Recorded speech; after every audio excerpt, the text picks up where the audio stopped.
Hey guys, so it's time for a traditional White Sox video. So I started with this last year, just making video, like a video that if I would be a smartphone buyer, I would love to go to YouTube and find the phone that I'm interested in and try to see what is bad about this device. So this is only going to be a video, not a full review of the Galaxy Mega 6.3. I probably will do that in the future. This is just going to be a phone pointing out maybe some of the obvious things about this, but maybe you just want to hear it from an experienced YouTuber or just an experienced smartphone lover, his opinions on the Mega 6.3, the obvious things and maybe some of the not so obvious things. So just focusing on the bad things here in this video, so you might find this video if you're interested in this device. Is this something for you, or is it too big? And yes, I have a special personality that you will probably hear in this video.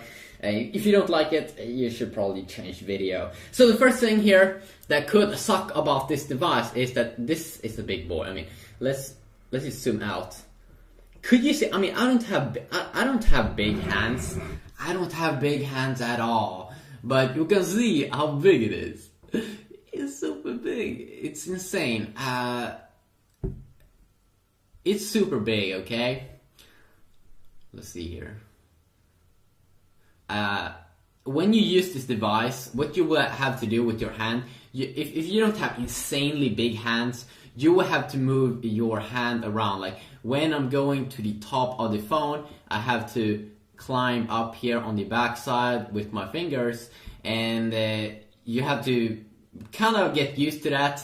It's a big phone. Most of the times you probably won't use it with one hand. Of course, when you look at things, and probably they have a one thing in the keyboard, so you can have it with one hand, so every button here goes on one of the sides. But still, it's a big phone, okay? It's a big phone.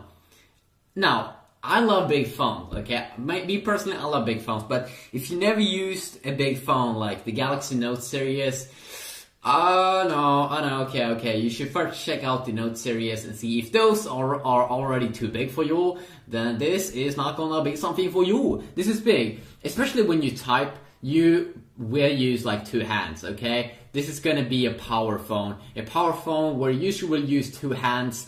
For me, I don't have a problem with that, but if you do have, yeah, it's gonna be a problem. It's gonna be a problem. You're probably gonna hate this phone when you realize that, wow, it's pretty hard. But I think that most people already know this. It's super big, okay? It's super big, but how does it stack up in size compared to the Galaxy Note? Well, I'll make a full review of that, comparing those phones, but from my experience, from what I found, I thought that this phone would feel insanely big compared to the Note 2. Now, coming from my, I started to use the original Galaxy Note, then went to Note 2, and then went to this, just to try it out here, and it doesn't actually feel that much bigger because it is thinner, but still, it's a big phone. But for me that doesn't have super big hands, I'm pretty impressed with still how you can actually use this device because it has rounded off sides. It has kind of like a better design than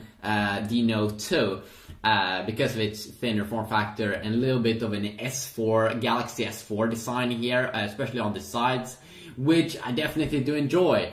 My button here, when I have it holding it in my hand here perfectly over here, I have my button here on turning on the display. Now they could probably put these buttons on the side a little bit longer down here, volume up and down keys, so you wouldn't have to move your hand up and down when you just want to control that little simple thing. But it's big, okay? It's a big boy. It's bigger than Note 2, but because of the thinner form factor, you can still maneuver the device actually, and that is the cool thing about this. Can you pocket it? Yes, I can pocket it perfectly in my pockets. I do see the phone a little bit from the top of my pocket, but no big deal. I can still pocket the device. Definitely pocketable if you don't have any special, probably skinny girl jeans or something. So let's continue on here. What is not so good also about this device, why it could suck, it doesn't have that much bigger battery. I mean, the phone is way bigger than the Note 2. That's 5.5 inch, this one's 6.3 inch, so almost 1 inch bigger. But it doesn't have that much bigger battery because it's still a thin device. So it only has 100 more milliamps, so you will get better battery life in the Galaxy Note 2. So don't buy this device if you want to have a better battery life. And then also, what I should say here, the S Pen or the Galaxy Note 2, that's a flagship device from Samsung from last year, and that one has higher specs, a little bit higher specs. This one is not meant to be a high-end device. This is like a mid-range device, I'm pretty sure, because it has a dual-core processor and stuff. So you won't get some of the good stuff. Like the Galaxy Note 2, it's a cheaper device, but you still get a better processor, better screen, a little bit better screen, and some other awesome things. Like the S Pen. The S Pen is a big deal. So this is Samsung's mega lineup, but with Samsung's Galaxy Note series, you do actually get the pen, and you can have fun. I usually take pictures, and then I can cut things out, and it's really, really awesome how much you can take advantage of the S Pen if you want to be a power user. It's really insane how good the Galaxy Note is. Also, one thing that kind of sucks with this device is that it only comes in 8 and 16 gigabyte variants. I have the 8 gigabyte variant here. Now, that means this one was also very expensive for being the 8 gigabyte variants.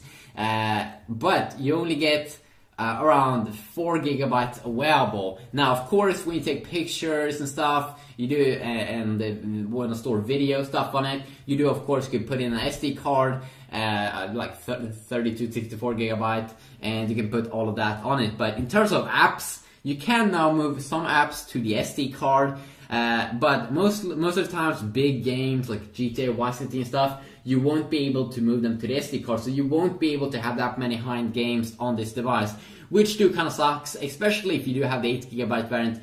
If you go though with the 16 gigabyte variant, you definitely will get a little bit more there of space to install some more extra games. But that's one of the bad things. I'm not really sure why you can't install games on the SD card. You should definitely be able to pull that off. So little memory there. Then also one thing here that I didn't actually think about when I was buying this device is that it has a TFT display, which means that it's not as good viewing angles as the AMOLED display that you get on the Galaxy Note 2, the Galaxy S3, and the Galaxy S4, and the Galaxy S2. Is it super bad? No. It's still a very, very good device, especially when you look you're right in front of it. But when you look at it from the side, it's definitely not as good as the AMOLED series. And of course now, because this is a 6.3 inch device with I assume 720p resolution, same as the Galaxy Note 2, but just because it's bigger, 6.3 inch, that means that the pixel PPI, of course, pixels per inch, will not be as impressive. So of course it will be a little bit lower. Will you see a difference, a massive difference? Of course not. You won't be able to do that because it's already a very, very high resolution. But you will definitely see a little bit, especially if you do some reading on the browser and stuff. Maybe you'll see some small difference. Now, another thing is also that this device costs a lot of money. Okay, it costs a lot of money. You can get the Galaxy Note 2, the LTE variant, even cheaper, and then you get the S Pen, a better quad-core processor, Samsung's own Exynos, that is playing games like GTA, Vice City better, and also that one as well, on 16 and 32 gigabyte variant, maybe even a 64 gigabyte variant, which is making it extremely attractive there. Another thing also is that this device is pretty heavy, almost 200 grams.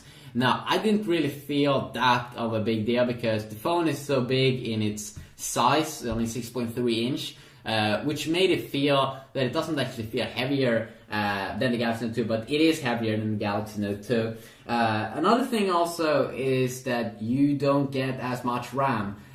You get 1.5 or 1.3 gigabytes of RAM here, while on the Galaxy Note 2, you do get a little bit more.